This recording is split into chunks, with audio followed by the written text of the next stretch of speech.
Bonsoir à toutes et à tous, bienvenue dans Libre Ensemble, votre rendez-vous de la laïcité. Plus de pouvoir aux femmes, plus de femmes au pouvoir. C'est le slogan du Festival des droits humains au féminin qui s'ouvre aujourd'hui à Bruxelles. Une série de débats, conférences, expos et rassemblements vont se succéder jusqu'à mardi 10 décembre, journée internationale des droits de l'homme. Ce festival, organisé par le collectif Laïcité Yala, c'est l'occasion de rappeler que les femmes sont encore sous-représentées dans les hautes sphères des pouvoirs économiques et politiques. L'occasion de rappeler aussi qu'elles sont actrices et moteurs de changement. La déclaration de Bruxelles pour le leadership féminin dans la gestion des conflits et la recherche de la paix sera ainsi rédigée et signée pendant le festival. Libre Ensemble, Vinciane Colson, Jacques Nizan. Pour en parler, j'ai le plaisir de recevoir en studio deux invités. Alors déjà, bonsoir à toutes les deux.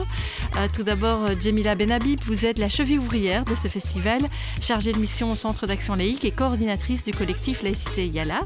Et à vos côtés, Amankai Egas, vous êtes adjointe à la direction à la SBL, le collectif des femmes, et coordinatrice de l'éducation permanente.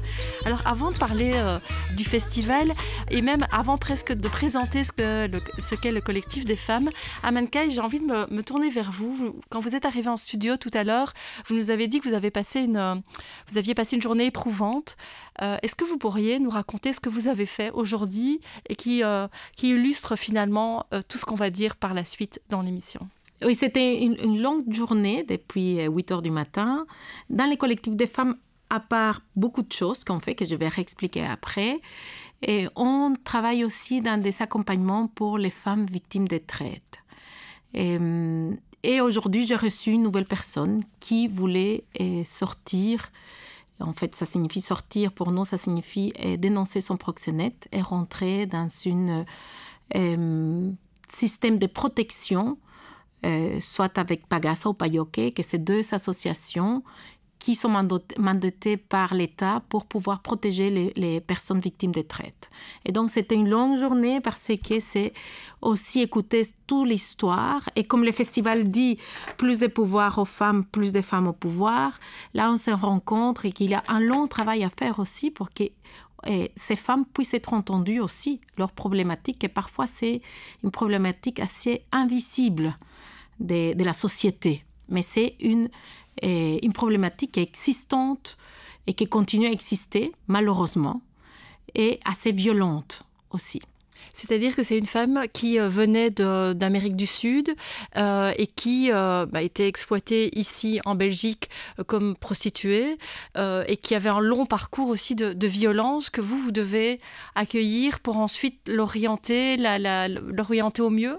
Oui, alors cette femme-là en particulier, c'est une femme qui était exploitée depuis ses 12 ans dans son pays natal, en Amérique latine, et qu'après, elle était vendue ici pour 2 000 €, ici en Belgique, pour travailler aussi dans la prostitution. Évidemment, cette fille, elle a 21 ans, déjà 2 enfants qui sont restés au pays. Et toute son histoire, c'est une histoire... Ce n'est pas la première histoire que j'entends. C'est une histoire répétitive, en fait. Des violences et des ventes d'un être humain. Et 2 000 €, en fait, elle me disait, si je pourrais payer les 2 000 €, j'aurais pu acheter ma liberté. Mais on sait que c'est impossible. Et elle va rendre beaucoup plus. Donc, impossible que le proxénète accepte les 2 000 € pour qu'elle puisse avoir sa liberté. Donc, c'est un long chemin qu'on commence avec elle pour qu'elle puisse accéder aux droits et à sa liberté. Alors, Djemila Benhabib, quand on entend ce témoignage, c'est un peu ce que vous voulez faire aussi avec ce festival, c'est faire ressortir toute une série de témoignages de femmes, alors dans des secteurs, dans des domaines différents, on a dit la politique aussi, mais aussi montrer que il faut vraiment donner plus de pouvoir à ces femmes et aux associations aussi qui s'en occupent. Oui, bien sûr. Donc, il faut visibiliser certaines problématiques dont on n'entend pas vraiment parler. Mettre aussi de la lumière sur les engagements, sur le cheminement des femmes, mais aussi des associations de femmes. Parce que si les associations de femmes existent, c'est précisément pour accompagner celles qui, à un moment donné de leur vie, vivent des difficultés, ressentent une certaine certaines fragilités, mais c'est aussi pour améliorer le quotidien de chacune et de chacun et de l'ensemble de la société, parce qu'en améliorant la condition des femmes, c'est la société dans son ensemble que l'on souhaite faire progresser pour nos enfants d'abord, mais ensuite pour l'ensemble, je dois dire. Donc c'est vraiment, pour nous, c'est fondamental d'être ensemble, de créer des synergies entre associations pour pouvoir consolider en fait notre démarche vers plus de pluralité, plus de visibilité. Alors le sous-titre, je disais, le thème du festival, c'est plus de pouvoir aux femmes, plus de femmes au pouvoir, avec un peu en sous-titre, surtout, ouvrons nos gueules. C'est-à-dire que aujourd'hui, il faut vraiment ouvrir sa gueule pour les femmes d'ici, pour les femmes d'ailleurs, les femmes qui viennent d'ailleurs et qui sont ici, les femmes d'ailleurs qu'on oublie beaucoup, d'Iran, d'Afghanistan, du Congo et de bien d'autres pays où les droits sont bafoués. Alors, j'avoue que ouvrons nos gueules, c'est une petite, évidemment, coquetterie. Bon, d'abord, c'est pour mettre un peu d'humour et de légèreté, du beau aussi, et c'est pour renverser le stigmate, que les femmes ne soient pas vues comme des victimes, parce qu'on n'est pas des victimes. Les femmes sont des résistantes, des combattantes, des femmes qui prennent à bras-le-corps, en fait, leur destinée, même si parfois elle est cabossée, même si parfois les femmes rencontrent de terribles violences et de terribles discriminations, comme le disait Amankai, mais c'est pour renverser véritablement le stigmate et pour dire, on nous a pendant longtemps dit fermez vos gueules, eh bien nous on dit ouvrons nos gueules et ouvrons nos gueules ensemble. Donc voilà, c'est une invitation à dire parce que en fait on existe à travers la parole, et un sujet malheureusement qui ne parle pas, c'est un sujet qui n'existe pas. Et donc, cette parole, ces mots nous font exister, nous font vivre à nos yeux, mais aussi aux yeux des autres. Donc, c'est être dans la société à travers, évidemment, des mots, à travers une existence, un parcours, à travers aussi une volonté, des aspirations, des rêves qu'on veut partager tous ensemble. Ouais. Alors, vous parliez de résistantes. C'est vrai que les femmes qui sont des résistantes, qui se tiennent debout. Et d'ailleurs, pour l'affiche de ce festival, vous avez choisi le dessin d'une étudiante qui s'est dévêtue début novembre devant son université en Iran pour s'opposer au port du voile obligatoire, et donc cette jeune fille seule en sous-vêtements au milieu des mollahs, c'est le dessin que vous avez choisi pour illustrer le festival, parce que ça représente cette résistance des femmes. En fait, parce que c'est un pied de nez à une théocratie. Je pense que que le contrôle de la sexualité des femmes reste toujours un enjeu. D'abord pour les théocraties, évidemment, mais pas seulement, pour les États autoritaires aussi. Je veux dire, le corps des femmes est un sujet de fantasme, mais aussi est un objet politique. Donc, à travers le corps des femmes, on peut dire bien entendu beaucoup de choses, mais on peut aussi avoir un aperçu de l'état d'avancement des sociétés. Plus les sociétés sont ouvertes, plus les sociétés sont démocratiques, plus les sociétés sont libres, mieux les femmes elles vont être considérées et plus elles vont se mouvoir dans l'espace public. Je veux dire, moi j'ai observé beaucoup de femmes dans différents pays. J'ai été journaliste pendant longtemps et reporter, et je dois dire que les femmes en fait ne marchent pas de la même façon d'un pays à l'autre. Donc il y a des femmes qui courent dans l'espace public parce que tout simplement elles ne sont pas les bienvenues. Et donc pour nous il était essentiel d'abord de nous solidariser avec les plus courageuses, les plus résistantes, celles qui courent le plus de risques. Et aujourd'hui évidemment dans des pays comme l'Afghanistan ou dans des pays comme l'Iran, les femmes risquent leur vie pour le simple fait de vouloir choisir leurs vêtements, de vouloir vivre libre, de vouloir choisir leur destinée. Donc il nous semblait essentiel de mettre un peu de lumière sur ces deux pays, mais aussi évoquer la condition des femmes dans différents autres pays. Le Congo, par exemple, la condition des femmes, elle est totalement désastreuse. Donc il va y avoir Olivia Véné notre amie donc Adel Moukadi donc qui vont traiter de cette question donc de la condition des femmes donc au Congo. Il va y avoir notre amie donc Laylouma Sadid donc qui est journaliste afghane, des témoignages de femmes iraniennes, mais aussi le Moyen-Orient évidemment. Vous savez que le Moyen-Orient donc est plongé malheureusement encore une fois dans un conflit absolument terrible, et donc il va y avoir donc des témoignages d'amis donc juives, palestiniens, libanaises, donc qui vont venir un petit peu partager leur vécu et dire qu'il est urgent de construire des ponts en réalité, parce que je pense que ces moments sont aussi l'opportunité d'être ensemble, de se rencontrer, de se parler. Alors, je vais le dire tout de suite, on n'est pas obligé d'être d'accord évidemment.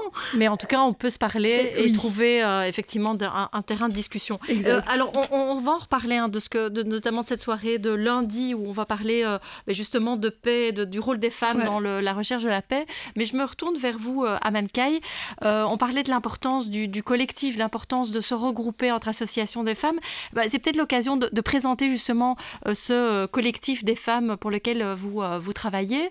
Vous avez déjà donné un aspect de ce que vous faites, mais quelles sont quelles sont vos autres missions et en quoi c'est important pour vous justement de travailler en collectif avec d'autres associations aussi? Alors, les collectifs des femmes, c'est une association qui existe depuis 45 ans. Donc, on va fêter nos 45 ans le 11 février dans un colloque dans lequel Jamila elle va participer aussi à l'Aula Magna à Louvain-la-Neuve. Donc, toutes les informations et les inscriptions sont sur notre site. collectifdesfemmes.be. Voilà. Et donc, il faut dire que nous, on travaille sur 7 pôles.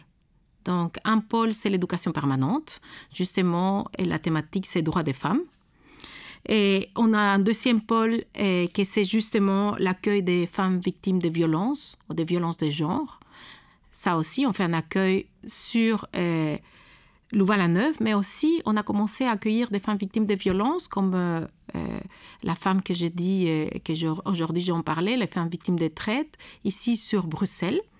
On a un troisième pôle qui c'est Tremplin pour la vie, c'est un accompagnement 360 degrés des personnes migrantes. Il faut dire que la plupart sont des femmes.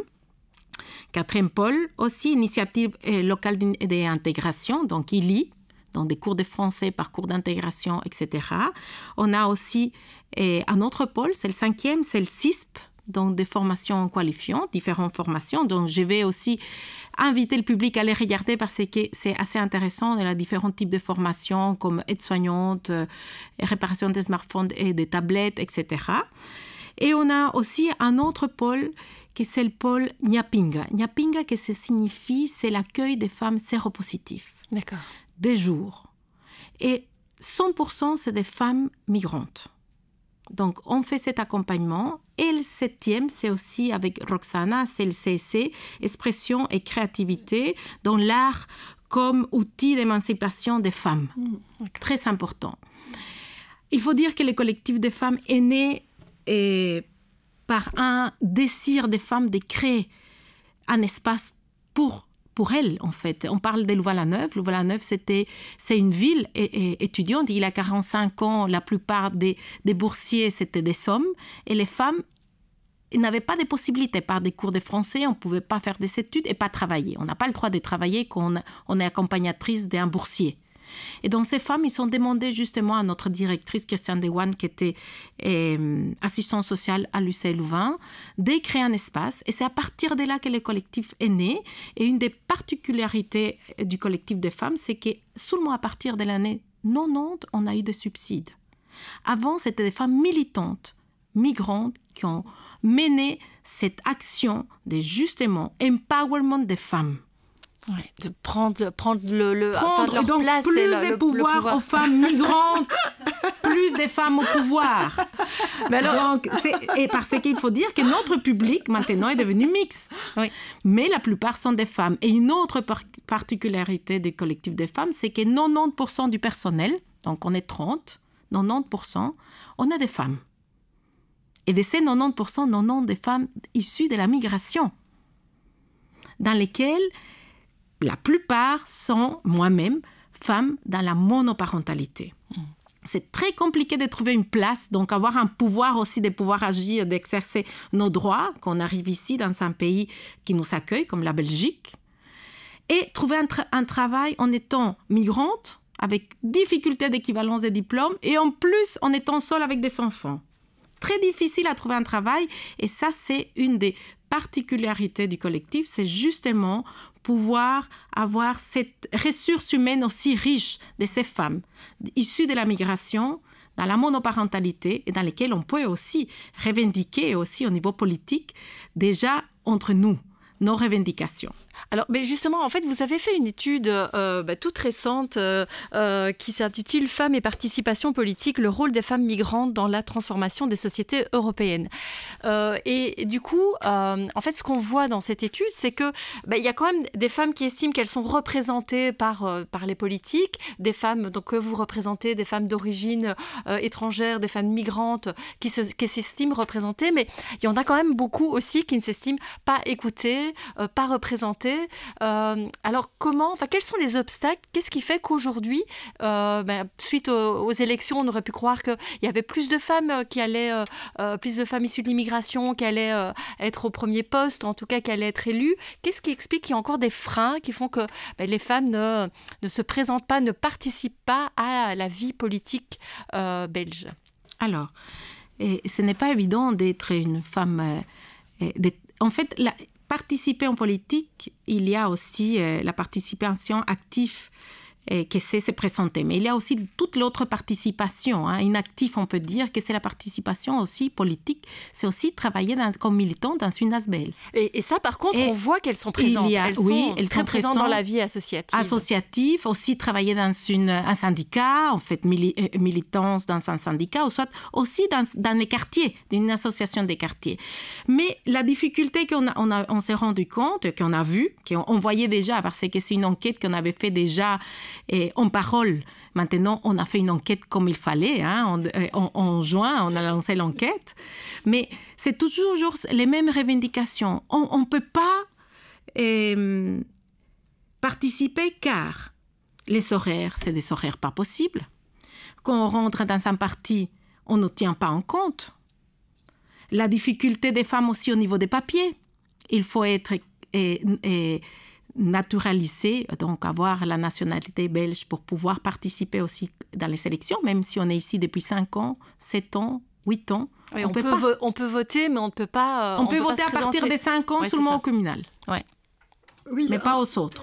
Et en fait, ce que montre l'étude, c'est aussi l'information qui n'arrive pas à ces femmes. Ouais. Je pense que ça, c'est aussi un point important, peut-être à Mankai, que tu pourrais Oui, expliquer. Absolument. En fait, les femmes qui sont... en général, l'accès aux informations pour les femmes migrantes, c'est très compliqué. Déjà pour les femmes en général, les personnes en général, mais ici spécifiquement pour les femmes migrantes, très difficile d'avoir accès à certains types d'informations et avoir l'accès à ces droits. Parce que si on n'a pas l'accès aux informations, on ne peut pas accéder à nos droits. Donc, c'est terrible. Donc là, il faut des choses à changer. En fait, c'est la première étape. Je veux dire, quand l'information nous parvient, à ce moment-là, on peut agir, on peut savoir, par exemple, qu'on peut voter. Or, il y a des femmes qui ont le droit de vote, mais qui ne le savent pas. Non, qui ne le savent pas du tout. Ils ne savent pas qu'à partir de 5 ans, on peut voter, qu'on peut voter pour les communales. Ils n'avaient aucune idée, car les communes n'envoient pas une notification pour dire vous avez accès au vote. Dans certaines communes, j'ai su qu'il y avait des notifications, mais pour les résidents européens. Mais pas pour les autres. Donc déjà, avoir l'accès à ce type d'informations, ça peut nous donner une représentation plus active aussi des femmes qui puissent accéder à un vote, voter pour une autre femme. Et ça serait génial pour une femme issue de l'immigration, parce qu'il faut dire qu'une femme issue de l'immigration peut aussi mettre en valeur et sur la table nos problématiques pour les femmes migrantes. comme une femme en général et politique, met sur la table des problématiques des femmes. Mais alors c'est vrai qu'on voit quand même qu'au niveau fédéral, il y a 42% de femmes élues députées. Donc ça veut dire qu'il y a quand même une progression si on prend les femmes dans leur globalité. Au niveau européen, là par contre, il y a une légère baisse. Il y a moins de femmes députées en 2024 que ce qu'il y en avait dans le Parlement précédent. On est plus ou moins à 39%, donc on est loin encore de la parité. Mais donc ça veut dire quand même que pour vous, Djemila, c'est en leur donnant du pouvoir, en élisant des femmes aussi au pouvoir, qu'on peut faire changer les choses. Il faut que les femmes soient plus représentées. Oui, bien sûr. En fait, 3 choses, vraiment très rapidement, juste pour clore en fait cette idée-là de l'importance en fait de l'information, mais surtout de la responsabilité des pouvoirs publics. Là, les pouvoirs publics, les communes, elles peuvent clairement agir. Donc agir, c'est informer. Maintenant, il faut réfléchir sur comment informer. Peut-être que on n'a pas les méthodes d'information qui sont adéquates. Donc ça, c'est vraiment à mettre dans l'agenda des communes, dans l'agenda donc des pouvoirs publics.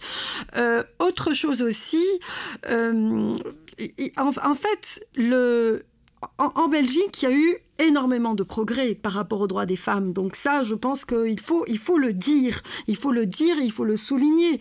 Et le fait qu'il y ait des associations dont le rôle est vraiment l'accompagnement des femmes et la défense donc des droits des femmes, c'est parce que nous avons aussi des pouvoirs publics qui soutiennent le tissu associatif. Donc il faut continuer de soutenir le tissu associatif. Dernière chose, par rapport à la représentativité politique. Alors, il est essentiel, en effet, de reconnaître le travail des femmes et de mettre en fait, de les mettre à des postes clés de façon à ce qu'elles puissent faire avancer l'ensemble des femmes, parce qu'elles deviennent quelque part des modèles. Elles sont porteuses d'une histoire, elles sont porteuses d'aspiration, elles sont là représentantes quelque part, non pas d'un parcours singulier qui est assez exceptionnel, mais d'un ensemble, en fait, d'un éventail, d'un spectre de parcours, parce qu'on se dit, puisque elle a réussi, c'est possible, nous aussi. Et donc, c'est de prêcher en fait par les modèles qui sont quelque part aussi positifs. Donc ne pas mettre l'emphase que sur des problématiques qui sont régies par la violence, mais aussi pouvoir montrer que quelque part, on peut y arriver. Donc je pense aussi que ça, c'est un peu essentiel. Et je finirai juste par dire que vous voyez, nous, ce qui nous fait plaisir, en tout cas au collectif Laïcité Yala, c'est de pouvoir travailler avec des femmes avec une grande expérience, comme le collectif des femmes, mais aussi pouvoir élargir notre expérience. Parce que nous, en fait, le collectif, on travaille essentiellement avec des femmes ayant un héritage musulman. Et là, du coup, en fait, on va travailler avec des femmes qui viennent d'un peu partout, mais où il y a une présence hispanophone importante et où l'héritage latino-américain donc est important. Et c'est pas qu'on voit qu'il y a des causes communes et en tout cas il y a vraiment un fond commun. Je sais pas comment Oui, il faut dire aussi qu'au collectif on est des différentes nationalités, on a beaucoup de collègues qui viennent de l'Afrique, etc. Même si maintenant on est belge, donc on se sent belge absolument. Tout à fait. Et évidemment, il y a des bases communes pour les droits des femmes, dans lesquels on peut travailler. Moi, je pense que c'est très important aussi de faire toute une sensibilisation à l'intérieur des partis sur la thématique des genres, des femmes. Ça, il faut travailler déjà en amont dans les partis. La deuxième chose aussi, c'est qu'il faut travailler avec les femmes politiques aussi pour cet empowerment sur les femmes, sur les droits des femmes. Ça ne signifie pas d'être femme élue, qu'elle va avancer plus sur nos droits. Il faut aussi un travail aussi d'empowerment. Moi, je dis ces mots-là, c'est magnifique parce qu'il faut justement lui donner des outils pour qu'il puisse défendre. Et moi, je pense qu'il n'y a pas un parti politique toutes les femmes des différents partis, on peut lutter, et ils peuvent lutter, toutes les femmes politiciennes, j'espère qu'ils vont se mettre en commun pour sortir des thématiques très importantes au niveau des droits des femmes. Et donc, la base, c'est ça, au niveau des femmes. Donc, oui... c'est pas encore une garantie, hein, effectivement, d'avoir une députée femme, mais c'est qu'après, il faut travailler pour qu'elle porte... C'est transpartisan. Les droits des femmes, c'est pas une cause partisane, ça ne devrait pas l'être. Ça devrait vraiment il devrait y avoir un très large consensus au sein des partis, ne serait-ce que des partis démocratiques, évidemment, pour faire avancer, pour reconnaître les droits des femmes. Donc, pour nous, c'est essentiel. Donc, c'est pour ça qu'au Parlement européen, donc le 10 décembre donc, prochain, donc, on organise donc, une rencontre où des femmes donc, vont prendre la parole avec des parlementaires européennes. Ça se fait sous l'égide d'Estelle Kulemans, donc députée belge. Et donc, voilà, nous, on souhaite en fait travailler, mais à long terme. Là, on prépare un autre événement donc, pour le mois de mars, parce que pour nous, c'est essentiel que le haut et le bas puissent se rencontrer pour... et faire remonter les revendications et les préoccupations. Alors, du coup, effectivement, vous parliez de cet événement du mardi 10 décembre. Là, ce sera au Parlement européen, toujours dans le cadre de ce festival. Et je vais revenir sur ce qui se passera aussi lundi, donc lundi 9 décembre à Amazon, de 18 à 21h. Vous en avez déjà parlé un petit peu tout à l'heure. La soirée aura pour thème « À la recherche de la paix, tenir compte du leadership des femmes ». Alors, vous allez faire dialoguer des femmes afghanes, iraniennes, congolaises, libanaises, mais aussi Odile Margot qui se mobilise ici en Belgique pour la libération des otages israéliens avec Michel Cléfi, réalisateur palestinien. Votre objectif, Djemila Benhabib, c'est de montrer que le dialogue reste toujours possible. Écoutez, on est fatigué des guerres et des conflits, et ça, je pense qu'il n'y a personne qui tire profit de ça.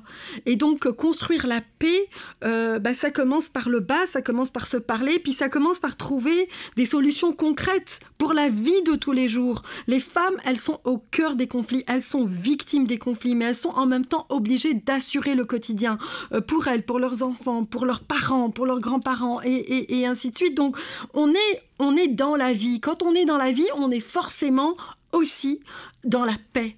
Et la paix à travers évidemment différents prismes. Donc il va y avoir des juristes qui vont venir donner leur point de vue, il va y avoir des activistes, mais aussi par l'art, la culture, les rencontres. Donc Michel Khleifi qui va être là avec nous, parce que je pense que la culture, l'art est un véhicule extrêmement important pour faire avancer les gens, pour les faire rencontrer, pour élargir en tout cas également leur champ de vision, leur esprit, ouvrir leur esprit à autre chose. Tout à l'heure, Aman Kay disait raconter l'expérience de Roxana Alvarado, qui va être là aussi le 7 décembre, parce qu'elle fait une exposition. Donc, quand on est victime de trauma, on n'a pas toujours les mots. On ne sait pas toujours quoi dire. Mais quand on a une feuille ou n'importe quoi, on peut dessiner, on peut s'exprimer, on peut, à travers la musique, à travers la danse, à travers l'expression corporelle, bref, on a mille et une façons d'exprimer, d'évacuer. Et ça, c'est extrêmement important. Et donc, nous, à travers donc, à travers ce panel qui souhaite donc, réunir donc, des experts et des témoins et des grands témoins, on souhaite en fait que les gens puissent se parler, puissent aussi échanger sur leurs perspectives et les solutions aussi à consolider, à partager. Et voilà, je pense que c'est véritablement essentiel pour en finir. Mais surtout aujourd'hui où c'est tellement difficile de se parler, où on n'ose plus en fait. Même, je pense organiser un événement comme ça qui rassemble qui parle du conflit au Moyen-Orient en ayant peut-être des points de vue un peu opposés. C'est vraiment c'est tellement important effectivement de construire des ponts comme vous l'avez dit. On arrive déjà à la fin de l'émission. Alors, j'ai envie de vous donner quelques informations pratiques. Donc, ce festival des droits humains au féminin, il a lieu donc jusqu'au 10 décembre à Bruxelles. Vous pouvez trouver toutes les informations sur le site collectiflaiciteyala.be. Donc, ça va se passer à Amazon, au Parlement européen aussi. Il vaut mieux s'inscrire. Donc, on trouve toutes les informations sur le site pour s'y inscrire. Et je renvoie aussi vers le collectif des femmes parce qu'on l'a vu, vous avez beaucoup d'activités tout au long de l'année. Là, vous participez au festival, mais vous avez vraiment beaucoup d'activités, donc collectifdesfemmes.be. Merci beaucoup à toutes les deux, Djemila Benhabib et Amanka Egas. Et merci à vous de nous avoir suivis. Une belle soirée à tous. Merci. Merci.